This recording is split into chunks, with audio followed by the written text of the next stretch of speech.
Silakan duduk. Shalom. Saudara, mari kita buka di dalam Matius pasal yang ke-9. Matius pasal yang ke-9. Saudara nanti di rumah boleh membacanya sampai akhir, tapi kita akan mengambil beberapa ayat, saudara, dari Matius 9 ini. Dari setiap perikop saya akan mengambil 1-2 ayat. Saudara, yang pertama Matius 9 ayat yang kedua. Matius 9 ayat yang kedua berbunyi, maka dibawa oranglah kepadanya seorang lumpuh yang terbaring di tempat tidurnya. Ketika Yesus melihat iman mereka, berkatalah ia kepada orang lumpuh itu, percayalah hai anakku, dosamu sudah diampuni. Saudara, kita lihat di sini dikatakan maka dibawalah orang kepadanya seorang lumpuh yang berbaring di tempat tidurnya. Ketika Yesus melihat imannya, betul nggak? Iman siapa, saudara? Mereka. Iman orang yang lumpuh atau iman orang yang bawa? Kalau disebut mereka berarti bukan satu, bukan yang lumpuh, betul? Tetapi mereka yang bawa. Saudara, kita seringkali berbicara tentang transformasi. Dan hari ini saya berkata, adakah saudara punya iman untuk membawa keluargamu, membawa orang-orang di sekitarmu, tetanggamu yang belum percaya, mereka yang lumpuh, mereka yang timpang, mereka yang buta secara rohani maupun jasmani, untuk melihat kemuliaan Allah? Punya iman? Seringkali kita berkata, ya habis dia sih kagak punya iman, jadi gak sembuh. Saudara, kalau saya ada di tempat itu, saya suka bilang gini, kamu punya iman gak buat dia? Karena Alkitab berkata, saudara, bahwa karena iman kita, sesuatu bisa terjadi. Karena kita bawa orang lumpuh itu datang kepada Yesus, maka Allah bisa mengubah dan intervensi dalam kehidupan orang itu. Saudara, ada banyak orang tidak mengerti akan hal ini di dalam hidupnya, sehingga dia hidup buat dirinya sendiri. Dan dia lupa bahwa Allah panggil kita untuk hidup buat banyak orang. Saudara, Yohanes 3 ayat 16 berkata, ya saudara tahu apa kan ayatnya? Nggak usah dibukakan. Yesus mati buat kita, bahwa karena begitu besar kasih Allah, maka dia mengirimkan anaknya yang tunggal supaya tidak ada seorang yang binasa, melainkan beroleh hidup yang kekal. Masalahnya 1 Yohanes 3 ayat 16. Saudara, 1 Yohanes 3 ayat 16 ini perlu saudara dan saya baca. Mari kita buka. Saudara, Yohanes 3 ayat 16 itu pekerjaan Yesus. 1 Yohanes 3 ayat 16 itu pekerjaan saudara dan saya. Mari kita baca bersama-sama 1 Yohanes 3 ayat 16. 1, 2, 3. Demikianlah kita ketahui kasih Kristus, yaitu bahwa ia telah menyerahkan nyawanya untuk kita. Nah, mari kita sekali lagi 1 Yohanes 3 ayat 16. Yang bagian akhir ini penting, baca bersama-sama dengan suara keras. 1, 2, 3. Jadi kita pun wajib menyerahkan nyawa kita untuk saudara-saudara kita.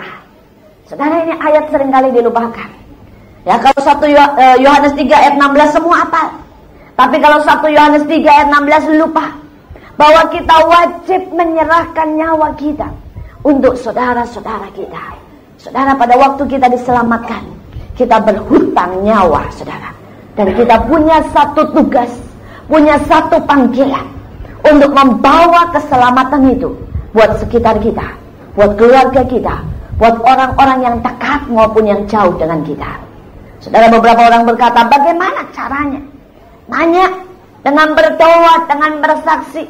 Saya akan memberikan beberapa contoh. Saudara, mungkin kalau saudara masuk terima dari brosur Yayasan Mahanaim, itu tempat di mana saya melayani, supaya orang tahu siapa saya, dari mana, saudara ya. Saudara, kami melayani ribuan anak-anak jalanan.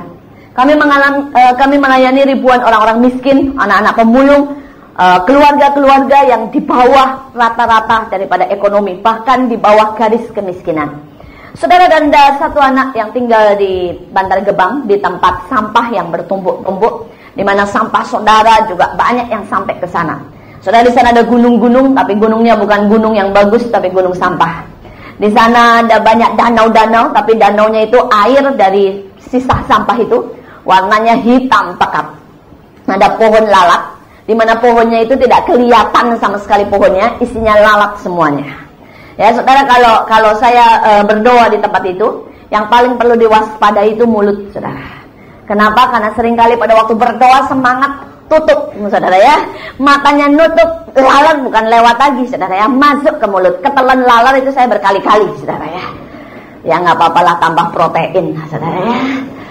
Saudara, itu keadaannya, saudara. Tapi saya bersyukur Allah boleh bawa puluhan, ratusan, bahkan ribuan orang kenal Tuhan. Nah, saudara, ceritanya ada satu anak, saudara, orang tuanya masih agama seberang, dan dia mulai datang ke tempat kami, berbakti, melayani Tuhan, mulai nyanyi, kenal Tuhan. Orang tuanya semua masih agama seberang. Sekali waktu dia kena penyakit antraks, di mana semuanya melepuh, saudara ya, sampai dalam-dalamnya, nggak tahu antraks, nggak tahu penyakit kuku dan mulut, saya nggak tahu, pokoknya semua melepuh. Itu bukan seperti biasa bisul kecil, tapi ketek-ketek, mengerikan sekali, saudara. Dan makin hari makin parah, sampai dia nggak bisa makan, saudara. Saudara, pada waktu itu ibunya mulai berkata, ayo kita pergi ke dukun. Dan anak ini langsung berkata, tidak. Dia berkata, kalau gitu nggak mau ke dukun, ya udah ke Pak Haji, saudara. Dan kemudian dia juga bilang, nggak mau, katanya ya, saya nggak mau, saudara. Dan ibunya membiarkan dia karena mereka nggak punya uang untuk ke dokter. Tapi anak ini makin parah sampai nggak bisa minum, saudara. Akhirnya ibunya berkata, ya sudahlah, kita ke dokter. Anak ini berkata, nggak mau, saudara. Akhirnya ibunya berkata, kalau begitu kamu maunya apa? Bawa saya ke yayasan, saya mau diurapi, saya mau didoakan, saudara. Dan saat itu anak ini digotong, digendong, bawa ke yayasan. Sudah dalam keadaan mau mati, saudara. Saudara, diurapi, saudara. Dan Allah itu Allah yang luar biasa, saudara. Begitu diurapi, anak ini bisa minum, ya, sakitnya itu hilang, saudara. Bisa makan, 2 kali 3 kali ke tempat kami diurapi, sembuh, saudara. Dalam 2 minggu itu sembuh total, semua lukanya, semuanya hilang. Allah kita ajaib, ya. Dia taat, dia sungguh taat, saudara. Kemudian setelah dia sembuh, kami tanya kepada dia, kenapa sih kamu tidak mau ke dukun, tidak mau ke mana itu, ke Pak Haji? Tapi oke lah, kalau itu kamu nggak mau, kami ngerti. Tapi kenapa kamu juga tidak mau ke dokter? Dan dia jawab, kalau saya ke dokter, maka orang tua saya tidak akan pernah tahu Tuhan Yesus. Tapi karena saya tidak ke dokter, sekarang keluarga saya percaya bahwa Yesus itu masih punya kuasa untuk menyembuhkan. Sekarang dia anak 9 tahun, tapi dengan imannya dia membawa seluruh keluarganya kenal Tuhan. Saudara, ada contoh yang lain, saudara. Ini disaksikan oleh sebuah keluarga, saudara. Mereka ada 2 keluarga ini teman dekat, saudara. Ya, mereka liburan ke gunung yang cukup tinggi, saudara. Ya, dan naik ke atas, sewa villa, mereka bersenang-senang di sana. Mereka cuma punya waktu 3 hari. Sabtu mereka berangkat, Minggu sore, Senin pagi mereka pulang, karena liburannya cuma 3 hari, saudara. Dan pada waktu hari Minggu itu, saudara, salah satu dari keluarganya berkata, saya mau turun cari gereja. Temennya bilang ini, ngapain? Ya, kamu dari bawah naik ke atas itu butuh 3 jam, turun 3 jam lagi, ya. Kalau kamu cari gereja, berarti setengah hari itu hilang waktunya hanya untuk cari gereja, karena di atas itu nggak ada gereja, saudara. Dan dia berkata, enggak masalah, Yesus terlalu baik buat saya, karena itu saya enggak pernah mau melewatkan 1 hari pun hari Minggu, ya. Saya enggak pernah mau lewatkan, karena dia terlalu baik buat saya, saudara. Dia turun, temennya cuma geleng-geleng kepala dan berkata, kalau begitu ngapain kamu kesini, ngapain badan aja, buang waktu aja, saudara. Dia turun, ya, ke gereja. Nggak terjadi apa-apa. Temannya bukan Kristen, tapi teman dekat dari kecil, saudara. Dia naik lagi setelah itu, dan Senin dia pulang. Kemudian 6 bulan setelah itu tidak ketemu, saudara. Dan pada waktu 6 bulan ketemu, dia berkata, sejak peristiwa itu terus terbayang di dalam pikiran saya, di dalam hati saya, kenapa kamu mau membuang setengah hari hanya untuk ke gereja? Kalau Yesus tidak begitu luar biasa, masakan engkau melakukan itu? Saya kenal kamu, ya, saya tahu kamu tuh orangnya enggak mau rugi, hitungan, pinter, sukses. Tapi kok bisa sih mau rugi buat Yesus, saudara? Dan dia bilang, sejak itu saya cari gereja, dan Tuhan menjamah dia. Dia berkata, sekarang saya ngerti betapa dahsyatnya Yesus itu, saudara. Lihat, hanya persoalan kecil, tapi itu bisa membawa keluarga, temannya, semuanya kenal Tuhan, saudara. Dari ini, saudara dan saya harus mengerti bahwa ada panggilan untuk menyatakan iman. Ada panggilan untuk bersaksi, ada panggilan untuk menjadi teladan, supaya lewat iman kita orang lain mengalami kesembuhan. Amin. Saya akan kasih satu kesaksian lagi, saudara. Saudara, ada seorang anak saudara, ini mengalami kecelakaan, saudara, sehingga dia lupa atau stres atau shock, saya tidak tahu lah, saudara.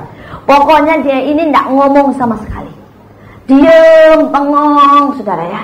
Orang tuanya kecelakaan, mati seketika dua-duanya. Tinggal anak perempuan ini, saudara. Dia bengong sama sekali, tidak ingat apa-apa. Saudara, dan ada seorang wanita Kristen yang pada waktu itu mendengar tentang anak ini. Anak ini ada di rumah sakit, tapi tidak ada yang bisa menyentuh dia, dalam arti kata membuat dia bangun, bicara, atau melakukan sesuatu. Saudara, anak ini cuma bengong aja. Kalau disuntik tidur, dipaksa makan, baru makan. Tapi kalau tidak, dia tidak bereaksi apa-apa. Saudara, ada seorang wanita Kristen datang. Tiap hari dia menyediakan waktunya 3 jam buat anak ini. Saudara, dia bukan kurang kerjaan, tapi imannya membuat dia melakukan sesuatu. Saudara, dia mulai menyisir rambut anak ini, ngajak ngomong, walaupun anak ini, saudara, tidak pernah bicara apa-apa.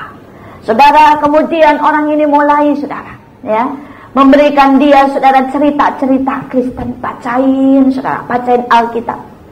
Ya, dia kasih coklat, saudara, di depannya, tapi memang sengaja dia tidak buka.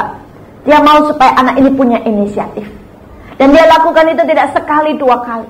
Ada banyak orang mau pelayanan dan dia cuma mau pelayanan sekali, 2 kali. Ya, kalau sudah membutuhkan komitmen, membutuhkan ketekunan, membutuhkan satu tekad, dan kita mulai berkata, wah sorry ya, nggak ada waktu, saudara. Saudara, setiap dari kita punya 24 jam sehari, betul? Karena itu masalahnya kita buat waktu, kita memanage waktu, bukan bilang tidak ada waktu.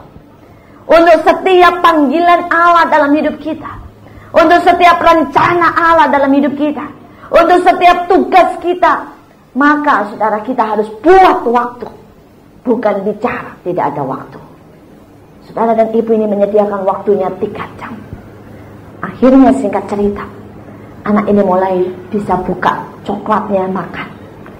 Anak ini mulai pulih, saudara, dan akhirnya anak ini sembuh total. Bahkan anak ini menjadi besar, menjadi orang yang memulihkan banyak orang. Anak ini menjadi guru dari Helen Keller.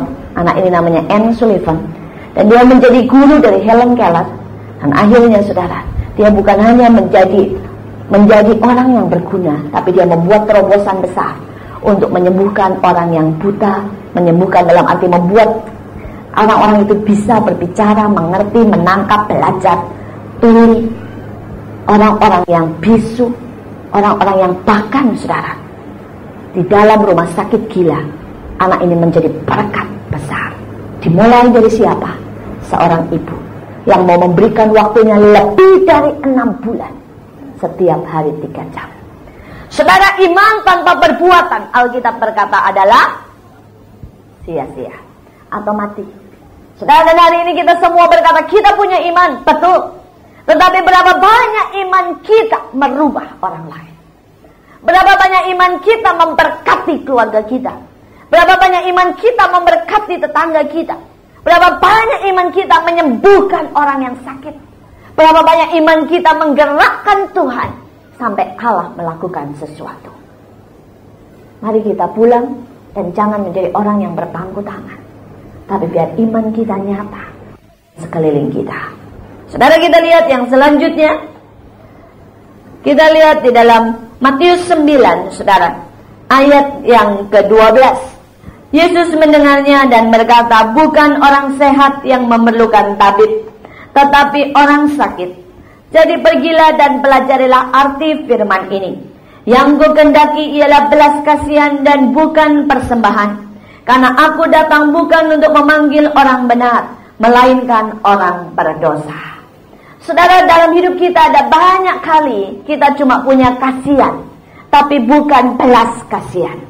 Saudara, kalau kita lagi di mobil, kemudian ada anak kecil icik-icik, om minta duit om, gitu ya. Saudara, mungkin kita lihat kasihan ya. Aduh, umur segitu kok udah di jalan. Tapi kita tidak buka pintu karena takut nanti dimacem-macemin sama yang lain. Atau kalau enggak kita juga buka jendela kecil, kita kasih uang 100. Nah, saudara ya, saudara, itu namanya kasihan. Tapi bukan belas kasihan. Saudara, karena belas kasihan itu membuat saudara melakukan lebih. Kasihan itu masih merupakan satu jarak yang jauh. Tapi belas kasihan itu berarti saudara mau menanggung bersama-sama beban orang itu. Saudara, belas kasihan artinya saudara mau turun dan mengangkat orang itu sampai orang itu bisa naik, saudara. Belas kasihan berarti saudara-saudara turun dan mau menjadi sama, saudara. Sampai saudara bisa mengangkat orang itu dan menolong orang itu. Dan itulah yang dilakukan Yesus. Saudara, Yesus berkata, tidak cukup cuma korban. Ada banyak orang Kristen kasih korban persembahan, kasih korban waktunya, ya itu baik. Tapi hari ini saya tantang saudara lebih dalam lagi untuk mulai mengenal yang namanya belas kasihan.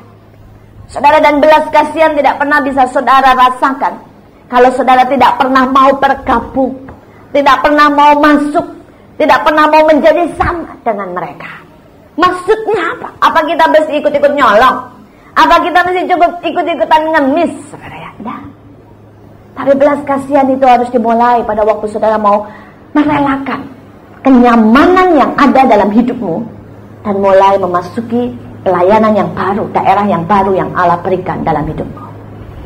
Saudara, kalau Yesus mau menolong kita dari surga, dia cuma teriak begini, cepetan naik ke sini, di surga enak. Tidak ada satu manusia pun yang bisa naik sampai ke surga. Tapi untuk menolong kita, untuk mengerti apa yang kita rasakan, supaya dia tahu rasanya kalau kita disakiti, supaya dia tahu rasanya kalau kita ini jatuh dalam dosa karena berat pergumulan, dia turun ke dunia dan menjadi manusia. Karena itu Ibrani berkata, kita mempunyai seorang imam besar yang bisa merasakan segala pergumulan kita. Kita tidak punya imam besar yang jauh, yang cuma tahu teori. Nah, kita punya imam besar yang tahu. Saya suka lagu yang Yesus mengerti, Yesus peduli. Ya, karena saya tahu persis. Dia mengalami penolakan. Dia mengalami ketakutan di Taman Getsemani. Dia mengalami sakit di atas salib. Dia mengalami begitu banyak hal seperti yang kita alami. Alkitab berkata dia lelah seperti kita, dia menangis seperti kita, dia tertawa seperti kita. Saudara, dan hari ini yang menjadi pertanyaan, berapa banyak dari kita mau turun dan menjadi sama dengan mereka? Berapa banyak dari kita mau sungguh-sungguh melakukan belas kasihan, sesuatu yang akan memberkati banyak orang? Saya masih ingat pada waktu awal pelayanan saya, saudara, pada waktu itu musim resesi atau begitu banyaknya, saudara ya, orang yang miskin awal daripada dolar melonjak menjadi 20.000, saudara, dan itu mendadak begitu banyak pemulung, begitu banyak anak-anak yang mengais sampah di depan, begitu banyak orang yang tiba-tiba tidak bisa makan, kena PHK dan sebagainya. Saudara, sekali hari itu, saudara, ada begitu banyak orang yang lewat di depan rumah saya, anak-anak kecil, dan Tuhan berkata, engkau bisa buat sesuatu buat mereka. Saudara, dan saya waktu itu panggil mereka, saya kasih mereka minum, saya kasih mereka roti. Tapi salah satu dari anak itu, saudara, kakinya itu luka, sobek mungkin seperti ini. Dan itu kakinya diikat, saudara, sama kain yang kotor, ya, plastik, pokoknya udah kelihatan darahnya merembes kemana-mana dan sebagainya, saudara. Saudara, pada waktu saya lihat itu, dan mereka rata-rata semua tidak pakai sepatu. Ya, mereka rata-rata berjalan kaki tanpa alas kaki. Saudara, dan pada waktu itu saya lihat dan langsung secara manusia saya langsung mikir, ini kalau tidak diobatin infeksi. Saudara, tapi jujur saudara, saya malas melakukan apa-apa. Saya diam aja. Sampai Tuhan berkata pada saya, kalau itu anakmu, apa yang kau buat? Saudara, jujur, walaupun Tuhan udah bicara begitu, saya cuma mikir, ya bukan anakku, ya, bau lagi, jorok, tekil, aduh. Tuhan berkata, kamu yang menyebut diri hamba Tuhan, yang khotbah bicara tentang kasih. Cuma itu yang kau buat. Saudara, akhirnya saya panggil anak itu dan saya bilang, cuci, kakinya cuci. Saya bilang begitu ya. Di depan rumah saya itu ada keran. Saya bilang cuci. Saudara, dan namanya anak kecil umur 6 tahun. Nggak bisa buka ubet-ubetannya itu ya, yang dia bungkus muter-muter itu nggak bisa. Mau dicuci dia takut air. Sekali lagi saudara, Tuhan bicara lebih kuat lagi. Tuhan bilang, kau itu anakmu, apa yang kau buat? Dan kali ini nadanya Tuhan udah beda sama yang pertama, saudara ya. Kalau yang pertama nyindir, yang sekarang ngamuk, saudara ya. Saudara, dan saya berpikir, aduh, udah nggak bisa ya. Saya ini hamba Tuhan, saudara. Saya ngerti, saudara. Tuhan bicara, saya tahu nadanya. Saudara harus belajar kenal cara Tuhan bicara dari nada dan dari suaranya. Ya. Dan saya berkata, saya harus buat sesuatu. Saudara, saya suruh anak itu duduk. Saya berlutut, saya buka, saya bersihkan. Dan tiba-tiba, gak tahu dari mana, timbul kasih dari hati saya. Saya nangis, saudara. Saya bersihkan, saya kasih obat, saya nangis. Dan saat itu tiba-tiba Tuhan berkata, kamu perlu menjadi sama dengan mereka, baru kamu merasakan apa yang aku rasakan. Saudara, berapa banyak dari kita mau menjadi sama, turun untuk berbuat sesuatu. Saat ini saya bersyukur pelayanan saya boleh di tengah-tengah mereka. Saudara, setiap kali saya pelayanan di hotel-hotel berbintang, keluar masuk restoran, karena jadi hamba Tuhan itu susah menjaga berat badan tetap, saudara ya.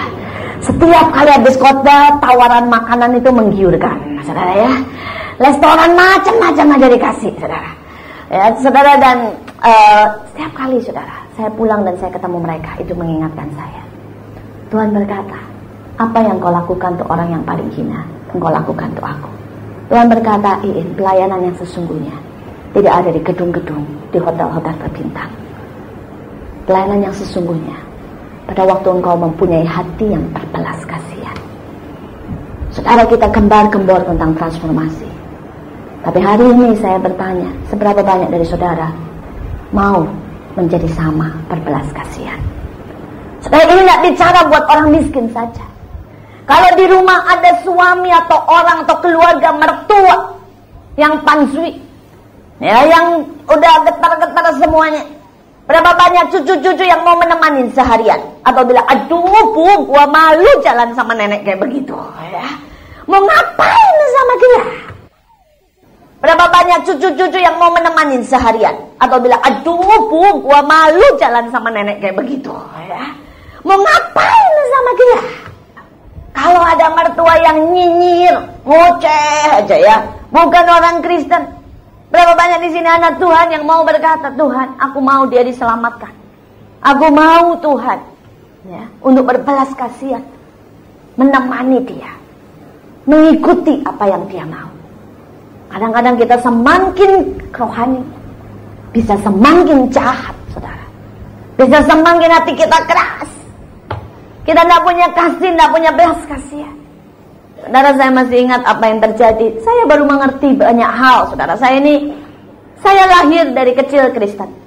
Dan saya dibesarkan dari keluarga Kristen. Saudara, saya sangat-sangat, saudara ya, istilahnya, ngertilah soal iman, soal suara Tuhan. Tapi untuk mengerti tentang belas kasihan, saya baru belajar setelah Tuhan membuat saya menjadi sama dengan banyak orang, dalam tanda kutip yang hina, yang miskin, yang terlantar. Saudara, 2 tahun yang lalu saya mengandung, dan kemudian saudara di usia 5 bulan kandungan saya, tiba-tiba dokter berkata bahwa anak ini memiliki kelainan. Saudara, ada pembengkakan besar di tenggorokannya, dan kemudian dokter berkata bahwa itu harus dioperasi, dibuang, dan dia akan mengalami banyak hal, saudara.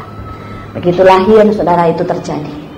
Anak saya taruh di rumah sakit, dan pada waktu itu pertama kalinya, saudara, saya tidur di sal anak-anak.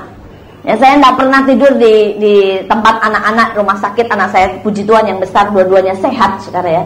Dan itu pertama kalinya. Baru itulah pertama kalinya, saudara, saya lihat sepanjang malam anak menangis. Bukan anak saya masih kecil tidur, sudah dikasih obat bius lagi memang, saudara ya. Tapi anak orang-orang lain nangis kiri kanan, saudara. Ada yang kepalanya besar, ada yang macam-macam lah saudara, yang perut ususnya keluar, ada yang kena kanker saudara, tengah malam kejang-kejang terus, ada yang tifus, demam berdarah saudara. Saya sampai berkata, Tuhan, selama ini saya tidak pernah mengerti seberapa penderitaan orang. Saya datang besok, cuma datang bilang Tuhan memberkati, doain, Tuhan Yesus tolong, terima kasih Tuhan, amin. Cuma itu saudara. Tapi hati saya tidak pernah berbelas kasihan. Saya tidak pernah menangis dengan orang yang menangis. Saya tidak pernah saudara menemani mereka dan berkata apa yang saya bisa buat. Mungkin saya gantiin jaga, mungkin saya beliin makanan, atau mungkin saya melakukan sesuatu untuk memeluk mereka. Saya tidak pernah, karena saya tidak pernah ngerti saudara. Nah, banyak orang Kristen tidak pernah tahu rasanya bangkrut karena tidak pernah bangkrut, betul? Kita cuma bisa lihat orang yang bangkrut dan berkata, makanya kasih perpuluhan, ya. Nggak kasih perpuluhan sih, ya.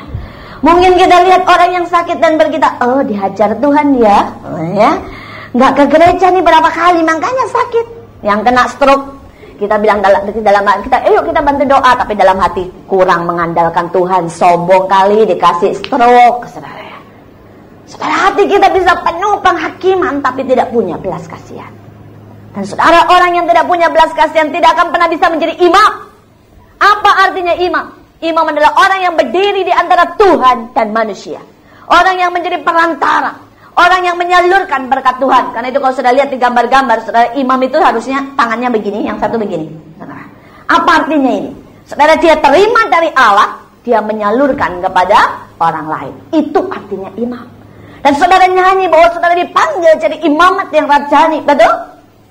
Tapi berapa banyak orang yang bisa berdiri di hadapan Allah untuk menyalurkan berkat, urapan, kasih, pelukan, kekuatan buat orang lain. Saudara, dan itu pertama kalinya saya tinggal di situ berhari-hari, berminggu-minggu. Saudara, dan saya tahu rasa stresnya ibu-ibu. Saudara, dan pada waktu saya menjadi sama dengan mereka, terjadi satu mujizat. Kalau dulu saya tidak tahu lah saudara, dulu saya cuma datang doain, selesai pulang, saya tidak tahu. Di situ saya tidak ngapa-ngapain. Bahkan di semua sel, semua bangsal situ ya, tempat-tempat kecil-kecil di Karolus saudara, mereka tidak ada yang tahu satupun kalau saya hamba Tuhan. Saudara, tetapi pada waktu saya menjadi sama dengan mereka, beberapa orang ibu, saya tahu ada seorang ibu anaknya nangis terus karena operasi baru umur 2 tahun, sepanjang malam. Saudara, dan ibu itu datang ke tempat saya. Ibu itu salnya atau tempatnya itu di tempat yang tidak ber-AC, sedangkan saya yang VIP, yang ber-AC. Saya bilang sama dia, Bu, anak ibu kepanasan mungkin. Dia bilang, iya Bu, udah sakit kepanasan. Saya bilang, udah deh gini, bawa anak ibu ke sini. Ya, biarlah dia kalau siang ngadem di sini. Toh anak saya cuma bayi, bisanya cuma tidur, toh ya nggak ngapa-ngapain. Dia bilang, bawa sini. Saudara, itu bawa anaknya ke situ. Ini orang agama Buddha. Dan hari itu dia nangis. Dia berkata, aneh ya, ibu tidak lakukan apa-apa, tapi saya merasa ketenangan. Di tempat ini anak saya senyum, padahal di sana nangis terus. Bukan masalah rohani sih, masalah AC, saudara ya. Tapi kita bisa buat sesuatu. Saya nggak berkata ini urapan, enggak, saudara ya, AC bukan urapan ya, saudara. Tapi kita bisa buat sesuatu dengan belas kasihan. Saudara, dia mulai tanya tentang kekristenan. Ibu siapa? Saya bilang, ya saya Kristen. Saya cerita, saudara. Di sebelah saya Islam. Anaknya juga dioperasi. Saudara, entah apa yang terjadi, saudara, dia ketok kamar saya dan dia berkata, Bu, boleh nggak ngobrol? Saya stres. Saya bilang, iya ayo sini aja ngobrol. Saudara, dan akhirnya kami ngobrol banyak. Dan dia lihat setiap kali waktu senggang, ya, itu saya baca buku. Dan dia berkata, boleh nggak Bu, saya pinjam bukunya. Saya bingung, itu buku tentang pujian dan penyembahan, saudara ya. Saya mikir apa cocok buat orang Islam ya, pujian dan penyembahan. Ngerti Tuhan aja kagak. Tapi saya waktu itu saya nggak punya buku lain, saudara. Saya cuma punya itu dan saya berkata, ya sudah, baca aja. Dan saya nggak tahu sampai sekarang bagaimana kabarnya. Tapi yang pasti selama di rumah sakit karena nganggurnya, dia baca buku pujian dan penyembahan, saudara ya. Saudara, saya bisa berkata, benar, pada waktu kita jadi sama, terjadi sesuatu. Belum lagi suster-suster yang stres. Itu bisa datang ke saya, mulai melihat, aduh kasihan hidup mereka, stres, capek, belum dimarahin orang, anak nangis. Saudara ya, Saya bawain mereka apel, terus susternya bilang begini, loh ini bukan buat ibu, enggak, nanti kalau ibunya makan terus tambah gemuk. Saya bilang, ya buat suster aja. Saudara, pertama kali mulai ngobrol, susternya datang ke tempat saya. Bu, ibu banyak temen datang ke sini sama-sama doa. Saya doain dong bu, kenapa? Saya enggak punya anak 6 tahun. Saya bilang, ayo kita doa. Satu lagi datang, saya belum punya pacar bu, mau didoain ya anak ya. Saya berpikir ya banyak kali saudara ya. Saya berpikir dengan menjadi sama saudara. Dan ini orang-orang yang dalam tanda kutip saudara, dia Kristen yang sudah tidak sempat ke gereja karena terlalu lelah, terlalu sibuk. Ya, ada yang dari HKBP, ada yang dari Katolik. Saudara, ternyata dengan menjadi sama, kita bisa membawa begitu banyak berkat buat orang lain. Berapa banyak dari kita mau jadi sama saudara? Ya, di antara kita bukan berarti harus mengalami. Dan saya saksikan satu peristiwa yang sangat indah. Pada waktu itu saya begitu letih saudara. Saya habis operasi, kemudian anak saya seperti itu. Anak saya harus mengalami operasi, dijaga 24 jam saudara. Dan saya mengalami tekanan yang luar biasa, letih sekali jiwa saya. Saudara, dan saat itu saya tiduran. Saya tidur dan saya berkata, Tuhan saya capek. Dan tiba-tiba Tuhan duduk di sebelah saya. Dia tidak mengucapkan apa-apa. Yesus cuma pegang tangan saya dan dia menangis bersama saya. Saudara, dia tidak berkata bangkitlah, berimanlah. Tidak tuh. Dia tidak berkata kalau engkau percaya aku akan buat mujizat. Tidak. Dia tidak berkata saudara, ya kamu sih berdosa makanya ya terjadi seperti itu. Nah, dia tidak ucapkan satu patah kata pun. Dia duduk di samping saya, dia pegang tangan saya dan dia ikut nangis. Saya mulai ikut nangis karena saya merasakan kasihnya. Dan saat itu semua beban saya lepas seketika. Setelah semua peristiwa itu terjadi, Tuhan berkata, lihat, banyak orang yang membutuhkan, cuma kita peduli, kita mengerti. Amin. Istri-istri seringkali kesal karena suaminya gak pernah ngerti, gak pernah peduli. Duit sih dikasih, ya banyak saudara ya. Tapi setiap kali istri mau ngomong, suaminya bilang, lah ngomong terus, tutup mulut, penguasaan diri, saudara ya. Saudara ya, banyak istri-istri gak butuh itu saudara ya. Banyak kali diomelin saudara ya, makanya mama sih kurang bisa begini, kurang begini. Saudara, padahal kalau engkau cuma peluk istrimu, cuma peluk, dan engkau berkata aku mengerti, itu bisa membuat banyak hal dalam keluarga. Banyak orang tua menekan anaknya. Ya begitu dia nak masuk gelombang pertama dari SMP, SMA atau universitas, mau bilang makanya belajar. Ya, lihat tuh nggak diterima kan di mana-mana, bayarnya jadi mahal. Ya. Saudara, padahal anak itu cuma butuh dimengerti. Cuma butuh saudara ya, dipeluk. Ada banyak orang tua gak pernah ngerti kalau anaknya putus cinta, gak makan, nangis, bilang goblok, cinta aja dipikirin ya. Lupa kalau dulu juga pernah jatuh cinta saudara ya. Saudara, kalau kita mau saudara menjadi sama, keluarga akan jauh berbeda ya. Saudara, banyak orang tua kalau lihat anaknya senang main terus, ya marah-marah terus. Gimana sih anak males, goblok, main terus, nggak bikin orang tua bangga. Lupa saudara, pada waktu kita kecil berapa banyak kita juga senang main. Saudara, kalau kita mau jadi imam, imam itu orang yang menjadi berkat. Saudara, mari kita menjadi sama.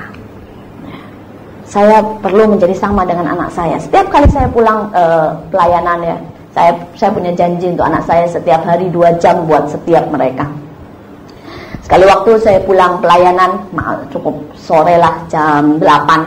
Kemudian anak saya berkata, "Ma, hari ini mau pergi terus, belum ada waktu buat saya." Saya bilang, "Oke, sekarang waktunya main." Saya bilang, "Iya, main apa?" Saudara, anak saya laki, dan dia bilang, "Saya lagi senang main sumo, Ma. Ayo kita main sumo." Katanya ya. Saudara, umur 9 tahun. Katanya gede memang saudara, gendut kayak orang sumo begitu. Saudara, jujur apakah itu pekerjaan yang paling rohani? Dan apakah saya menyukai? Entah. Kalau saya boleh milih pulang pelayanan, saya pengen masuk restoran, makan, atau masuk tempat tidur dan tidur.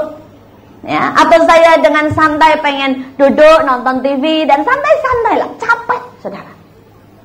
Tetapi itu bagian dari menjadi sama. Saya nggak bisa hanya sebagai ibu rumah tangga kemudian setiap hari saya berkata, anak-anak duduk, mama mau buka firman Tuhan, Matius 8, gitu saudara ya. Itu nggak akan jadi berkat buat anak saya. Itu nggak akan jadi berkat buat suami saya. Saudara, untuk menjadi sama dan menjadi berkat buat mereka, saya harus main, saya harus melayani, saya harus menunjukkan iman saya dengan sikap saya. Saudara, dan saya ganti celana pendek, saya main sumo, dan saya mulai mengajarkan firman Tuhan di tengah-tengah sumo. Ya, saudara pikir nggak bisa? Bisa. Ya, kalau misalnya dia mulai kasar, saya bilang, lihat loh ya, setiap kekasaran itu menyakitkan. Ya. Jadi dalam hidup ini kata-kata yang kasar menyakitkan. Perbuatan yang kasar menyakitkan, ya. Saudara, apa saya perlu tambahin? Tertulis di ayat sekian-sekian, tidak perlu, saudara. Tetapi yang penting anak saya mengerti bahwa kekasaran itu menyakitkan. Karena Alkitab berkata, biarlah engkau belajar kepadaku rendah hati dan lemah lembut. Betul? Saudara, jadilah imam. Saudara, kalau engkau mau jadi berkat, dengan tetap berdiri di tempatmu dan menunjuk, menghakimi dan berteriak, kau tidak pernah jadi imam. Saudara, untuk jadi imam buat pembantu gampang. Natal yang lalu, saudara, setiap Natal kami adakan seperti ini. Saudara, dan pembantu saya sudah tahu. Saya bilang, Mbak, ini Natal kita bikin acara makan bersama. Terus dia bilang, iya Bu. Terus dia mulai nyusun menunya, ya. Terus dia mulai sibuk hunting hadiah, ya. Saya kasih dia uang buat dia beliin hadiah sekeluarga. Dia bilang, tangannya ngomong dengan sangat kasar dan berkata gini, mana mungkin orang Cina mau makan sama kita orang miskin. Pembantu saya dengan santai bilang, mau tuh tiap tahun begitu, katanya ya. Terus dia bilang, terus yang ngelayanin siapa? Gantian ibu saya duduk, ibu saya yang masak, yang ngelayanin saya. Terus mereka bilang, mana mungkin, mungkin. Terus dia orang lain berkata, kalau gitu ngapain kamu cari hadiah? Ya, mana mungkin sih bapak kamu yang buat situ? Maksudnya suami saya. Mau pakai hadiah kamu? Pembantu saya jawab, mau. Tahun lalu saya beliin dasi yang 50.000 dipakai kok ke gereja, katanya ya. Saudara, dan mereka langsung berkata, ya, kok beda ya? Saudara, gampang kalau kita mau menjadi sama. Nggak susah, saudara. Berapa kali pembantu saya selalu berkata, Bu, banyak loh Bu yang antre mau kerja di sini. Saya bilangnya nggak bisa lah Mbak, saya cuma butuh 1 aja udah cukup saya seharusnya. Ya saya ini udah terima 2 karena ya udahlah buat tolong-tolong lah, saya bilang ya. Saya bilang iya semuanya mau di sini. Berapa kali hanya hal yang sepele. Pembantu saya itu kalau sudah siang nih sudah atau sore udah deh di luar ngobrol sama semua pembantu di situ atau sama satpam. Terus kemudian dia tawarin minum, tawarin mie, tawarin makanan, saudara ya. Kemudian yang lain berkata begini, memangnya lu ngeluarin makanan begini, bos kamu nggak tahu? Tahu. Nggak nyolong? Enggak. Bos kamu nggak marah? Enggak. Terus dia bilang, kenapa sih bos kamu kayak begitu? Aneh deh, katanya ya. Buang-buang duit, katanya ya. Saudara, dan pembantu saya berkata, iya dia selalu berkata kalau kita memberkati, ya, nanti kita diberkati. Pembantu saya bisa ngasih perpuluhan loh, saudara. Ya. Pembantu saya rata-rata jadi anak Tuhan, saudara. Ya. Saudara, saya tidak pernah dudukkan mereka, ya, dan ajari mereka, tidak pernah. Saya cuma menjadi contoh, saudara. Dan sekarang mereka punya penggemar sendiri. Setiap kali dengerin kaset khotbah, berani lagi ke saya. Dia ngomong begini, ya kalau ibu kan saya udah kenal ya Bu, khotbahnya begitu-begitu lagi, mendingan dengerin Pak Petrus Agung, seru katanya ya. Berani lagi saudara ya. Nah, minta lagi, nggak mau yang khotbah saya, khotbah yang lain katanya ya, yang seru. Kemarin dulu ketemu itu ngomong begini, tapi saya bersyukur. Dia di Betani, saudara, di Betani di ini, yang khotbah Teresia Agi, saudara. Terus kemudian dia ngomong begini, Bu, kayak Ibu Teresia dong, cantik banget. Wah, ngenyek ya, saudara ya. Saudara ya. Saya senyum aja, saya ketawa aja sama dia. Saya bilang ini, emangnya kenapa? Aduh, Ibu makan aja sih, jadi gemuk katanya ya. Kayak Teresia dong, Bu, keren, cakep katanya. Saudara, tapi saya bersyukur, saudara. Itu menunjukkan kedekatan. Itu menunjukkan keimanan, saudara ya. Dan saya bersyukur, saudara. saya boleh menjadi sama. Kami sering ngobrol samaan, kadang-kadang saya duduk di dapur ya, saya ngobrol sama mereka tentang hidup ini, tentang segala macam, tentang bagaimana cari pacar, saudara. Dan saya bersyukur dia itu ditaksir sama banyak orang, saudara ya, teman saya ya. Gak tahu kenapa kalau yang dekat saya laku laris, saudara ya. Saudara, semua pembantu saya itu keluar bukan karena tidak betah, semua karena kawin, saudara ya, dapat jodoh. Nah, saudara, dia juga gitu, ditaksir banyak orang. Tapi dia berkata begini, Bu, ibu ini udah saya anggap ibu sendiri. Itu saya bilang, memangnya kenapa? Semua orang yang naksir saya harus ketemu ibu. Ya, nanti ibu pilihkan buat saya. Pusing, saudara. Sampai saya itu didatengin preman, didatengin macam-macam, saudara ya. Ya pokoknya syaratnya gitu. Sungguh-sungguh senang saya, ketemu ibu saya, saudara ya. Saudara, saya berkata, saya sering duduk ngobrol sama dia dan saya terangkan bagaimana terang dan gelap tidak bisa bersatu. Ada satu orang kaya, tidak tahu dari mana lah, saudara ya. Mungkin nyolong dari bosnya atau apa, saya juga tidak tahu, saudara ya. Tapi ini orang sales, bisa kaya banget, saudara. Ya, bisa punya macam-macam dan naksir dalam waktu 3 tahun jadi sales, udah kaya raya, saudara. Dan dia naksir sama pembantu saya dan dia berkata, saya sudah punya rumah, saya punya mobil, punya segalanya. Saya kenal kamu dari waktu saya masih jadi sales keliling. Sekarang saya mau ambil kamu jadi istri. Tapi orang ini bukan orang Kristen. Pembantu saya bisa berkata sama saya, Bu, boleh enggak? Saya bilang, kamu kan tahu gelap dan terang tidak bisa bersatu. Dia dengan tegas berkata, tidak. Saya bangga, saudara ya, saya bangga ya, bahwa seorang pembantu, tapi dia bisa berkata ya di atas ya, tidak di atas tidak. Saudara, biarlah hidup kita menjadi berkat buat orang lain. Saudara kan tidak perlu, saudara, dengan marah-marah, saudara ya. Tidak perlu, saudara, dengan berkata ayat sekian, pasal sekian berkata. Nah, saya tidak pernah katakan itu dengan pembantu saya. Mereka hanya belajar hidup dari cara saya hidup. Mereka bisa tanya apa saja, saudara, dengan saya. Dan hari ini, waktu terus mengejar, baru yang kedua. Tapi saya mau bawakan, bagikan nanti seterusnya. Di jam 11 saya akan teruskan mulai ayat 14 sampai yang lain. Saudara, tapi pagi hari ini saya cuma bisa terangkan 2 hal. Imanmu bisa menyelamatkan orang lain. Yang kedua, belas kasihan akan menjangkau lebih banyak orang daripada yang saudara kira. Saudara harus turun dan menjadi berkat buat orang lain. Inilah waktunya untuk mengadakan transformasi. Dan caranya, tunjukkan belas kasihan. Karena orang sakitlah yang memerlukan dokter, bukan orang sehat. Mari kita berdoa. Kami bersyukur Tuhan untuk Engkau, karena Engkau dan bagimu Tuhan.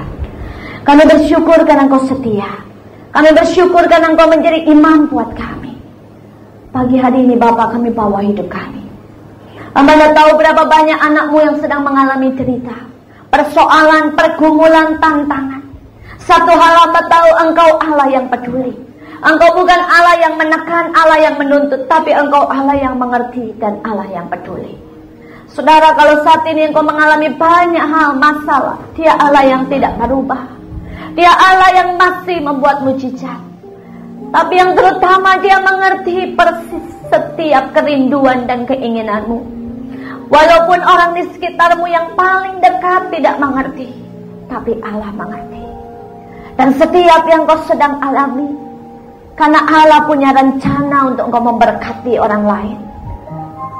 Mari, biarlah hari ini setiap dari kita merenungkan kebaikan Tuhan. Dan kalau kita sudah menerima kebaikan itu, biarlah kita meneruskannya pada orang lain. Setiap dari kita boleh berdoa dan berkata, Tuhan, berikan nama untuk aku mendoakannya. Berikan aku Tuhan papan, supaya lewat imanku, lewat belas kasihan, aku bisa menjadi berkat. Kiara para tasyidi. Mari Bapa, buat kami jadi berkat, terutama untuk keluarga kami, untuk sekitar kami, baru untuk bangsa ini. Pulihkan setiap keluarga, pulihkan setiap Tuhan anak-anak-Mu yang hadir siang hari ini. Terima kasih karena Kau Bapa yang baik. Terima kasih. Dalam nama Yesus, segala puji, hormat, dan kemuliaan bagi-Mu selama-lamanya. Amin.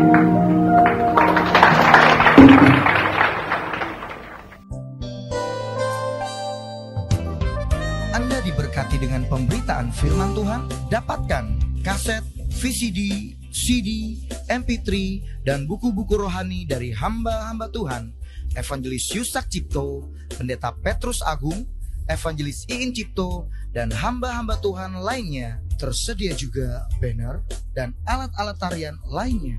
Hanya di toko buku Bless to Bless. Bless to Bless. Bless to Bless.